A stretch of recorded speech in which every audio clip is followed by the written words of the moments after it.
Hi everyone, welcome back to another day of Ottoman history with me, Professor Nir Shafir, and today we are going to be talking about the conquest of Constantinople. Now, Constantinople, today known as Istanbul, had been the capital of the Byzantine Empire for many years and became the capital of the Ottoman Empire for many years afterwards. The interesting thing is, though, it was conquered in 1453.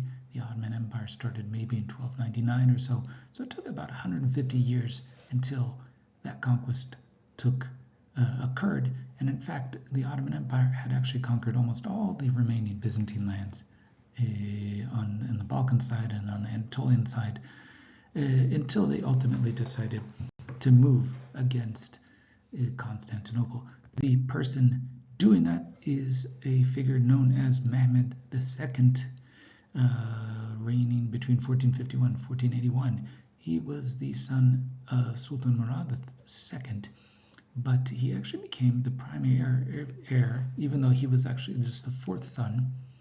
And as part of his princely training, he was not just trained in Arabic and Turkish and Persian, but also Latin and Greek. In fact, he had these histories in Arabic, in Latin, and Greek read out to him at the end of the day by people trained in those languages and explained to him. So he actually took in a large variety of different forms of learning, and this also extended to his artistic patronage, such as this portrait we see on the left, which was done by an Italian artist, Gentile Bellini, who was sent over by the Venetians as a sort of gift to the Ottomans to have his portrait made, and he actually, as we'll see later, disseminated his portrait across Europe at that time. Now, interestingly enough, his father apparently stepped aside at a certain point, abdicated for him and let him come to the throne, but he was seen as being too young, completely unprepared, and essentially different factions of the palace and army, etc., called for his father to reconsider and to come back to the throne and basically reign again. And then he reigned until he died in 1451, at which point Mehmed II comes to the throne a second time. Upon doing so, though, he sets out very quickly to achieve a major goal that no one had done yet, which is to conquer Constantinople. Now, before we get into that, I do want to point out that we actually have, interestingly enough, some of his childhood drawings, which you can see here in this notebook, right, the alphabet on the top right, as well as interesting figures, and on the left is what is called a tura. This is a sort of calligraphic signature that each sultan had, not that they wrote it themselves, but that would be put on top of orders and stuff. But here he's kind of playing around with what his tura would be. Here's some other pages, more turas, horses, interesting figures. Looks like almost a statue's head, or maybe that's just the way he was painting or drawing heads. I mean, it looks like he has actually a capacity to draw and an interesting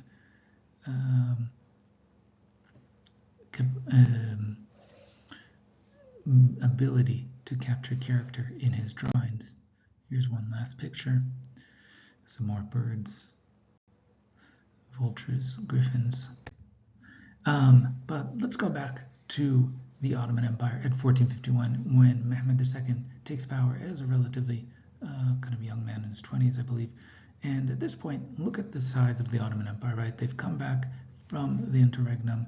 Murad II has kind of re-established power. He's conquered large portions of the Balkans, Serbia and Wallachia, that is kind of Romania, is now under Ottoman rule, and as well many of the competitors of the Ottomans are under their, or have basically folded.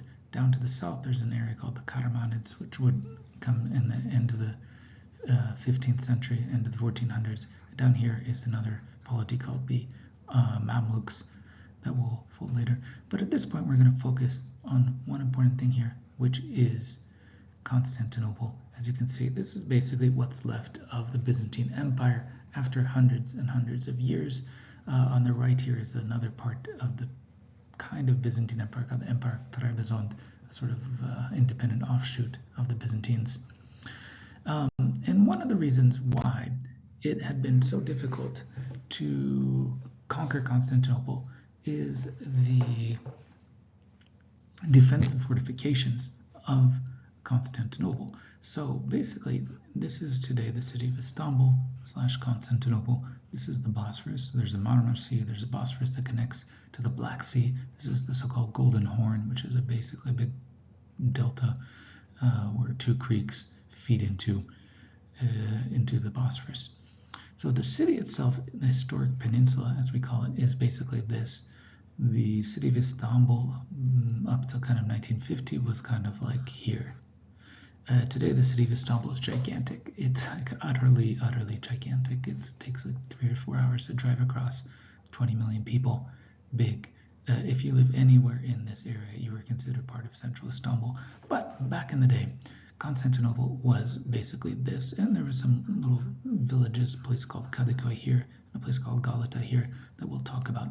But the place was here, and over the years, because it had seen such a basically decrease in fortunes, lack of revenue, imperial revenue, and so forth, and people fleeing it and moving away at the time, the population had dwindled quite a bit. We're talking about 20,000 soldiers there, and maybe 30,000 civilians.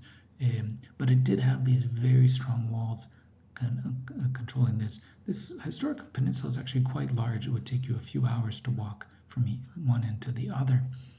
And so it's actually, for an ancient city, it's actually gigantic. All along the edges of the sea wall here, there's also significant massive walls that we'll see in a second. Kind of the soft spot is over here in the Golden Horn, but this was controlled by a chain that would stretch across from Galata to Istanbul, kind of keeping unwanted ships out of the Golden Horn. Okay, so the basic point is that it was very difficult to conquer Constantinople. At the end of the day, the Ottomans just didn't need to do it, and so therefore they just ignored it in a sense. And remember, the Byzantines, and many times were their allies and had become intermarried with the Ottoman family. We're going to skip this. This is an aerial view of Istanbul from a drone, and the historic peninsula. But since I can't show YouTube videos on this, we're going to jump it here. But I want to jump to another set of fortifications, which is the fortifications the Ottomans built to control the flow through the Bosphorus. Okay, so the Bosphorus is that big waterway, still huge today, between Marmara and the Marmara Sea and the Black Sea. It's big enough for cargo ships, etc., to pass by. It's maybe like a kilometer across. So a significant waterway today, accidentally created by an earthquake in kind of Paleolithic period that kind of flooded this zone with water connecting the two seas. Anyways, how do you control this space? The first thing the Ottomans did is basically come up to one side of it, and we'll see in the next one, and build a fortress there. They built it at this place, and basically Anadolu Hisar, and then, as you can see here, this part here between Rumeli Hisar, Rumeli being the European side, and Anadolu, the Asian side, the Anatolian side, they built two fortresses over here, which they could then control this passage with cannon fire. Okay, so they built one, and they crossed over, controlled this part, which at that point wasn't part of Constantinople, was basically in the forests surrounding it. Okay, so at this point they basically have control of the areas leading up to Constantinople, and they built these massive forts there very, very quickly, right? 1451 is when Mehmed II comes to power. 1453 is when the city falls. So this is the first part, is to gain control of the Bosphorus. The second part, after moving from the Bosphorus over here, they moved into this area called Pera, Beyoğlu. Okay, this was actually a Genovese trading colony, right? The Genovese are an Italian city-state who have trading colonies and trading outposts all throughout the Black Sea and the Mediterranean, and the one across from Constantinople is one of their major ones. The Genovese understood what was happening. They didn't try to fight off the Ottomans. They surrendered unconditionally to Mehmed II on condition, and they were allowed to stay and retain their houses and property there. This is possibly what would have looked like at the time. You can still see this giant tower today, the so-called Galata Tower, which was part of their original defensive structure, and you can still find pieces of the old Genovese walls. Pera would have been basically like this, a small colony, a European trading colony with, of course, Muslims and other Christians, all sorts of people also living in it, and it would basically be folded very quickly. Today you can actually still see that tower sticking out of Istanbul. It's gigantic. I mean, it's a really massive tower in the middle of the city. This is from 1348, right? So about 100 years before the conquest. Now, if you were to look across from Pera, you would be able to see very quickly the city of Constantinople. This, by the way, is not Constantinople. This is the city of Ottoman Istanbul, with all basically these major mosques at each of the hills, and over here the palace. We'll get into that.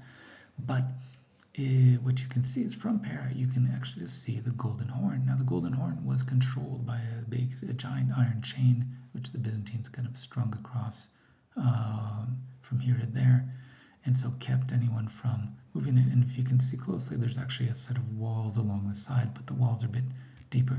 Now, if you look at the walls in more detail, this is what they look like today.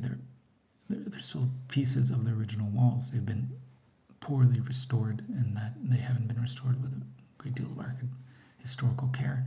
But you can see pieces of the original wall built into it, and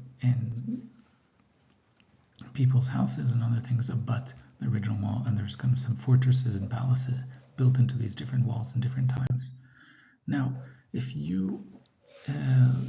we're looking at what the actual battle happened, it started with this. So April 5th, so almost 600 years ago,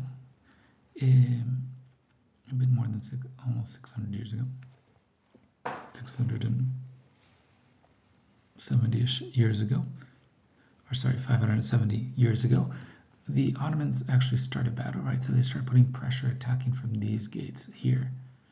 But they realized quickly that these walls are massive. They're just not going to break apart in any way whatsoever. And so they needed to divert the Byzantine resistance. So even though the Byzantines did not have a large number of soldiers here, they needed to distract them enough so that they could find a new entry point. And the trick was basically to bring their ships into the Golden Horn. Now, how are they going to do that? Because this is technically a chain and was closed off.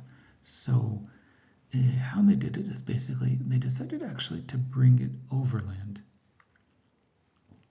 They put the ships on rollers and basically rolled them overland this way from the Bosphorus. And they put 70-80 ships into the Golden Horn, and from there started bombarding the walls of the Byzantines of Constantinople at its weakest point, which is this interior wall here.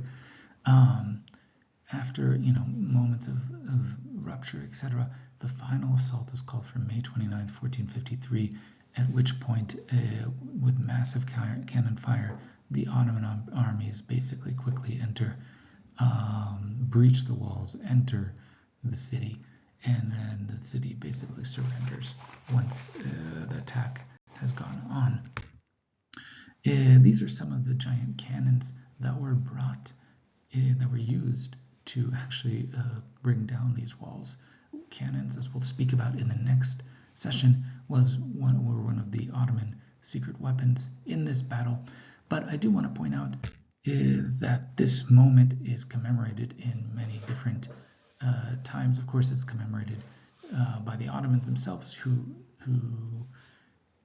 from then on referred to Mehmed II as Fatih Mehmed, that is Mehmed the Conqueror, because he conquered the biggest, most important city in the world for them, a city that Muslims had been trying to conquer since the time of the Prophet Muhammad with little to no success, and he had finally done it after 800 years since the Prophet's companions had first tried.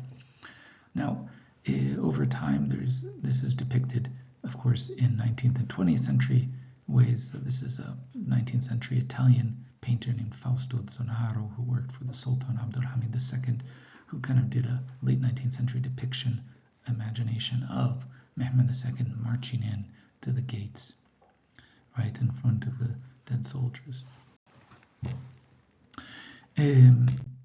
But the fall of Constantinople was such a major event in the medieval world at that time that it impacted and imparted kind of a deep impression on Christians throughout Europe. So actually you can find pictures of this siege drawn on churches throughout the period all over Europe at that time. So for example, this is a French painting of the siege. So here's Constantinople, here's Pera, here's kind of the closing. And here you can actually see they've depicted how the Ottomans brought the ships overland into the Golden Horn and then used them to attack. And then here's the other parts of the Ottoman fleet attacking it. And then ultimately the Ottomans storming the main gates over here. But you can also go to Maramuresh in Romania and see similar scenes of the conquest of Istanbul, again with the naval battles and the attacks from land, etc. And here they also depict Mehmed II marching in with the cannoneers and other artillery members nearby. And you can even see the Janissaries and his followers here. Today, the commemoration, in a sense, continues, at least in 2010 or so. A new museum, the 1453 Conquest Museum, was built through a vision of a panorama. If you ever have been to Panorama, or haven't been to Panorama, I suggest you check them out. They're kind of amazing. Imagine a sort of 360-degree dome in which you're sitting in the center on a rotating dais, and it kind of rotates you around very slowly, and all around the dome is painted hyper-realistically in an event. There's a panorama of ancient Greek city in Berlin. There's another one in Cairo of the Egyptian victory in 1973 over Israel. And this one depicts the Ottoman conquest of Constantinople. It's popular with kids. It's popular with a certain type of person in Turkey. And it's kind of amazing because in the foreground you actually, like many of these panoramas, you have kind of real objects. And then if done well, these real objects seamlessly blend in to the fighting, the painting done here. I do want to point out that Constantinople, in many senses, as I said, was the kind of crowning achievement for a Ghazi, that is someone, a conqueror, a frontier warrior, because it was the last possible major city that they could conquer, and for years, centuries, it had been seen as an unattainable conquest. It was seen as something called the Kizil Elma, the Crimson Apple, kind of like what they, like the utmost desire of all their dreams is what they wanted it. And once they conquered it, they had to find a new Kizil Elma, which kind of became Rome.